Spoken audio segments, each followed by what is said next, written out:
관세음보살, 먼저 멸업장진언을 3번 외우겠습니다. 옴 아르누께 사바하, 옴 아르누께 사바하, 옴 아르누께 사바하. 유튜브 불교대학 시청자 여러분 반갑습니다. 우리 유튜브 불교대학은 공부 채널이자 수행 채널입니다. 그리고 이 세상을 법음으로 유튜브라는 이 매체를 통해서라도 이 세상을 한번 불국토로 만들어보자, 그런 원력으로 출발했습니다. 그래서 여느 유튜브 채널하고는 좀 성격이 다릅니다.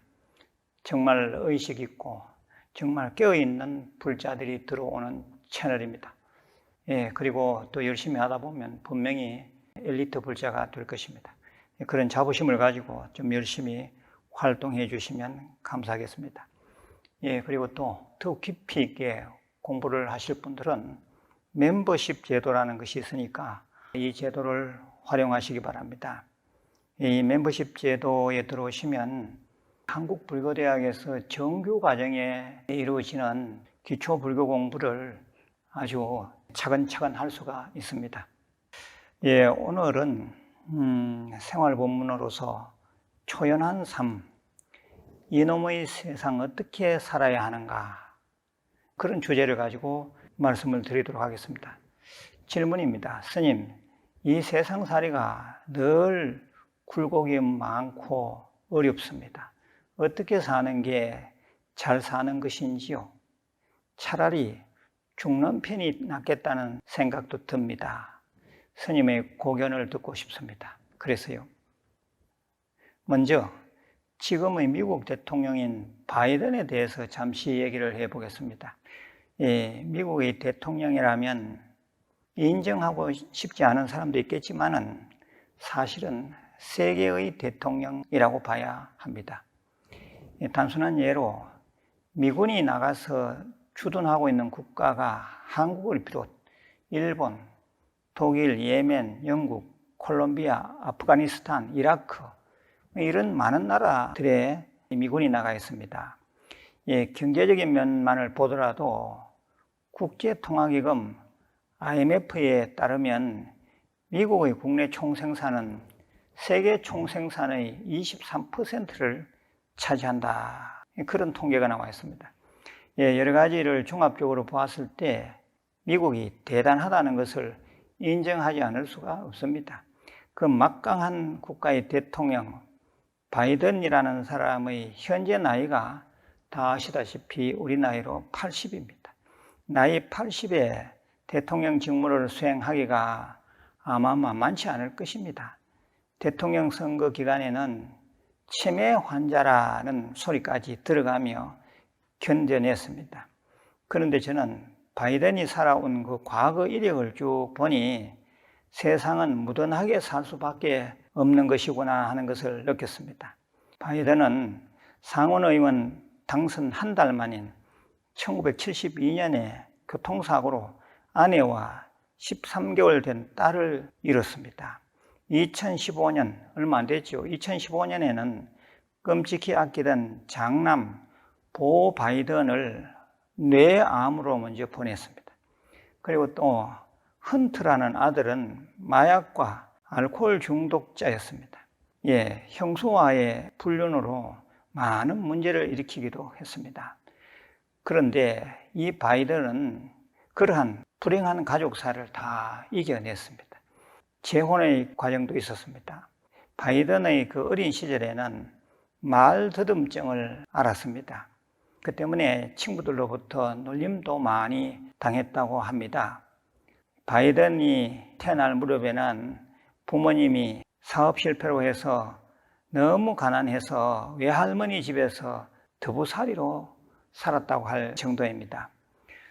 바이든은 델라웨어 대라고 하는, 저는 처음 들어봤습니다. 이런 이름 없는 대학에 들어갔는데 성적도 좋지 않았습니다. 688명 중에서 506등을 할 정도로 아주 나빴다고 합니다. 그런데 이 바이든은 그 이후 어렵게 로스쿨을 졸업하고 변호사 활동을 하다가 카운티, 우리로 말하면 시의원이 되고 후일 연방상원 의원까지 되었습니다.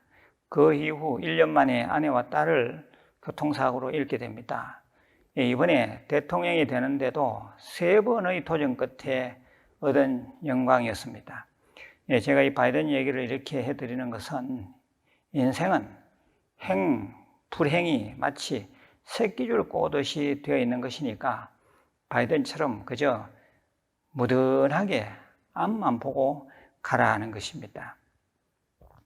또 하나의 옛날 얘기입니다. 우리가 잘 아는 세옹지마 얘기입니다. 인생지사 세옹지마라 이런 말 하지요. 변방에서 한 노인이 말 한 마리를 키우고 있었는데 어느 날 국경을 넘어서 다른 나라로 가버렸습니다. 동네 사람들이 뭐라 하자 뭐 좋은 데 찾아갔겠지 이렇게 덤덤하게 말했다고 합니다. 그런데 그 말이 몇 달 후에 암말을 데리고 또 나타났습니다. 동네 사람들이 또 뭐라 하자 암말을 데리고 왔으니 뭐 그 말 자기가 좋겠지 이렇게 아주 또 덤덤하게 말했다고 합니다. 그런데 아들이 그 말을 타고 놀다가 그 말 위에서 떨어져서 불구가 되고 말았습니다.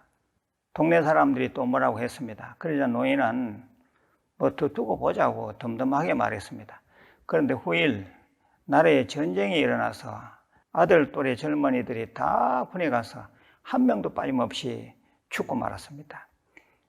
다행히 이 노인의 아들은 장애인이었기 때문에 화를 면할 수가 있었습니다. 다 아는 얘기지만은 제가 다시 쭉 얘기로 해드리니 재미가 있지요. 참으로 이 세상에 이런 불행이 같이 들어오는 것이므로 한 사안을 두고 일희일비하면 안 됩니다. 그저 그러려니 하는 게 좋습니다. 이 경에도 이와 비슷한 얘기가 있습니다. 이 대열방경에는 공덕천과 흑암천 얘기가 나옵니다. 공덕천이 대문을 두드리자 집주인은 반색하며 맞아들입니다. 그런데 조금 후 흑암천이 대문을 두드리자 집주인은 문전박대합니다. 이때 이 흑암천은 자신은 늘 언니인 공덕천과 항상 같이 붙어 다닐 수밖에 없는 자매라고 얘기합니다. 여기서 이 공덕천은 삶, 즐거움, 환희, 부귀 이런 것을 상징합니다. 반면에 이 흑암천은 죽음, 슬픔, 고통, 가난을 상징합니다. 이 이야기에는 많은 의미가 있습니다. 삶과 죽음 등 인간이 겪는 행불행이 늘 붙어 다님을 가르치는 메시지가 큽니다. 무슨 일이 일어나든지 간에 의례 그러려니 하고 받아들이면서 내 마음을 긍정적으로 가꾸어가는 기도, 참선 등 명상을 부지런히 할 일입니다. 기도, 참선 등 명상을 하면 마음이 아주 여여해지고 덤덤해집니다. 제가 여여해진다 했지요. 마음이 아주 여여해지고 덤덤해집니다. 결론입니다. 가장 잘 사는 삶은 행불행 따지지 않고 당면하고 있는 모든 일에 대해서 이것은 어차피 다 나의 업이다, 내 몫이다 라는 생각과 태도가 필요합니다. 그것이 곧 당당한 삶이요 초연한 삶이라고 볼 수 있습니다.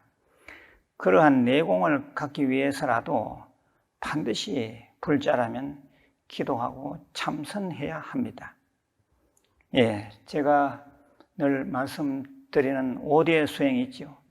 금강경 늘 읽으시고 관음정건 늘 하시고 또 사경도 하시고 또 아울러서 절도 할 수 있으면 절도 좀 하시고 그 이외에 자기 영향껏 늘 참선 기도 수행을 하시면 아주 좋습니다.